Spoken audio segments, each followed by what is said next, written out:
చంద్రబాబు గారు చల్లగా చావు కబురు చెప్పినట్టు మెల్లగా ఒక బాంబు పేల్చారు.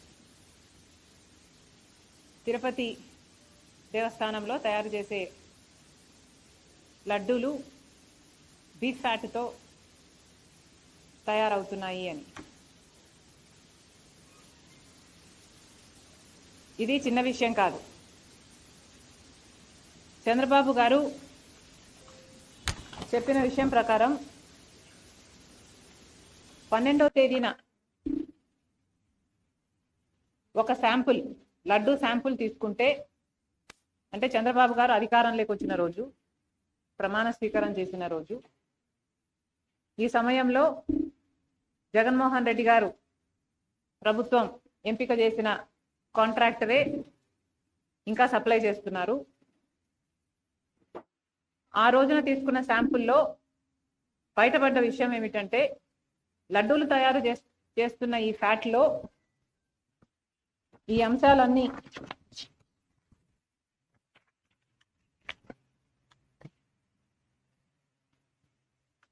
ఇవన్నీ ఉన్నాయని, soybean, sunflower, olive, rape seed వీటితో పాటు బీఫ్ టాలో, ఫిష్ ఆయిల్ కూడా ఉన్నాయి అని.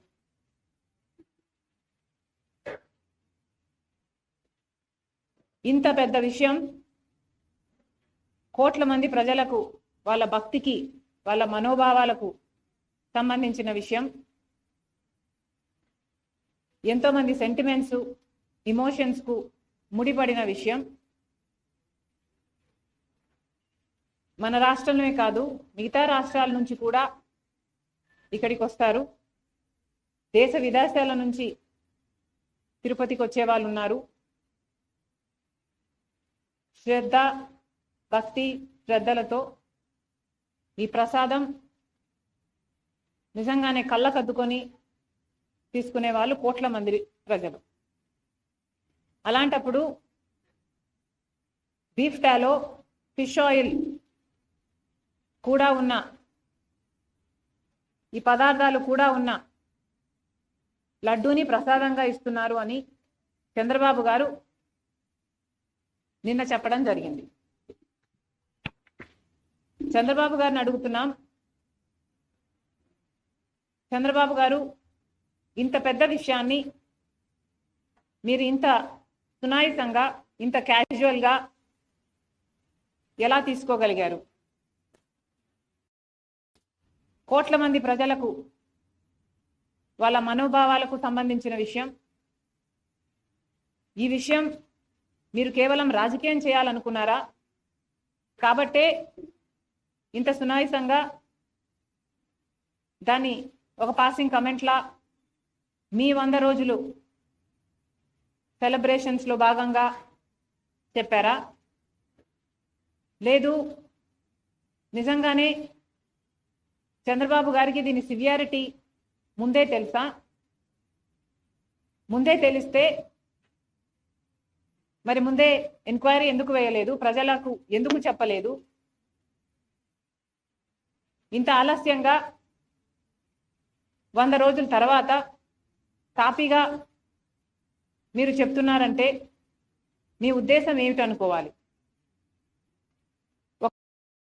చంద్రబాబు గారు తన 100 రోజుల పరిపాలన మీద జనాలు ఒక రిపోర్ట్ ఇస్తారు, ఒక అభిప్రాయం వాళ్ళు ఏర్పరచుకుంటారు. కాబట్టి తన వైఫల్యాలు కప్పిపుచ్చుకోవడానికి, వైసీపీ మీద బురద చల్లడానికి ఈ 100 రోజుల వెన్యూను ఎంచుకున్నారా? ఏమీ అర్థం కావటం లేదు. చంద్రబాబు గారు సమాధానం చెప్పాలి.